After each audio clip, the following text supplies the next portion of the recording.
इक़रा कुरान बिलहूनिल अरब और कमा क़ाल अलैहिस्सलातु वस्सलाम। यानी आका का फरमान है कुरान को अरब के लहजे अरब के अंदाज में। उसी मुनासबत से और भी हमने कई अंदाज अल्हम्दुलिल्लाह पढ़ लिए। तो इमाम काबा शेख अब्दुर्रहमान सुदैस का अंदाज, उसको भी सीखने की कोशिश करते हैं। बाकी हर लहजा हर अंदाज आपको पता है कि एक आयत में अगर सादा पड़ा है दूसरी आयत में थोड़ी सी तर्ज होती है, तो इसी फर्क को थोड़ा सा ज़हन में रखेंगे तो इंशाअल्लाह आसान हो जाएगा। इसमें इनके लहजे में थोड़ा सा मकामात के अतबार से तो ये वही है शुरैम सा वाला रास्ता है, लेकिन इसमें थोड़ा सा आवाज़ है ऊंची होती है, वो ज़रा मुश्किल लगता है, तो ज़रा गौर कीजिएगा। أعوذ بالله من الشيطان الرجيم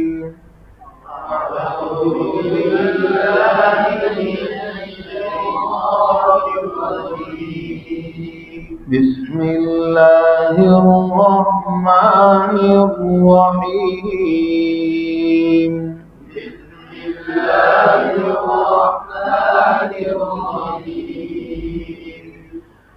الحمد لله رب العالمين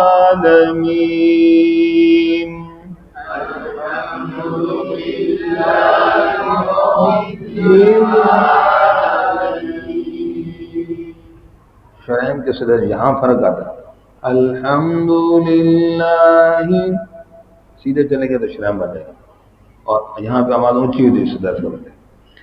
अल्हम्दुलिल्लाहि रब्बिल आलमीन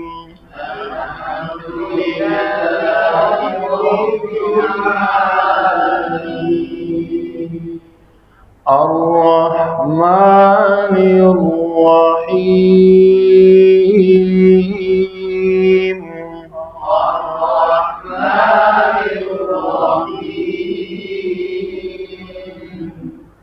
अर्ज़ाक़ी मालिकी यौमिद्दीन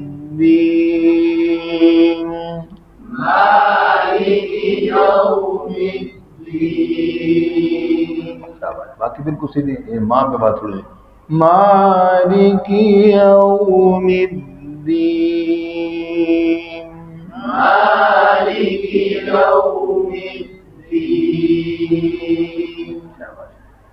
अब आगे तरह जाएगी।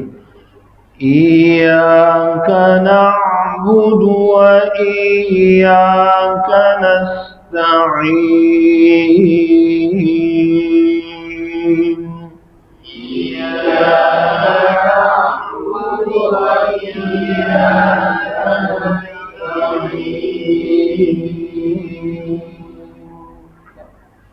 اهدنا الصراط المستقيم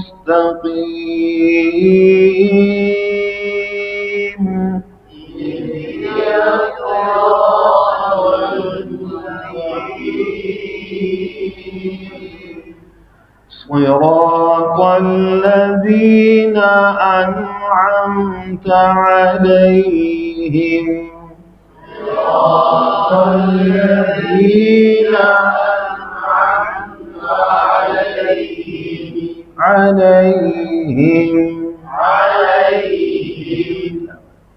غير المغضوب आवाज़ तो सुने कैसे उठाओ कहाँ غير المغضوب عليهم ولا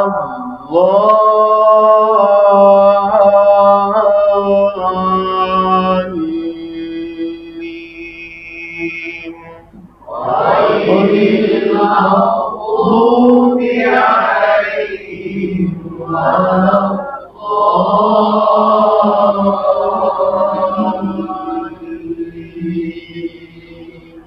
आमीन।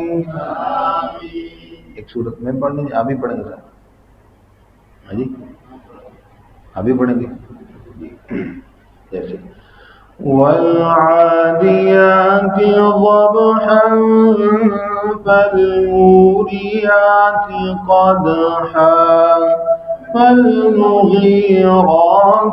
صبحا فأثرن فأثرن به نقعا فوسطن به جمعا إن الإنسان لربه لكنود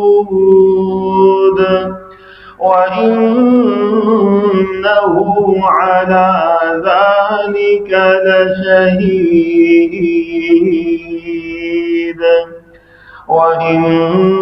وإنه لحب الخير لشديد أفلا يعلم إذا بعثر ما في القبور وحصل ما في الصدور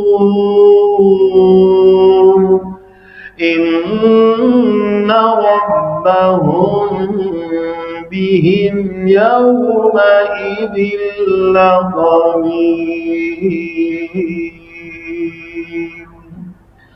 صدق الله العظيم.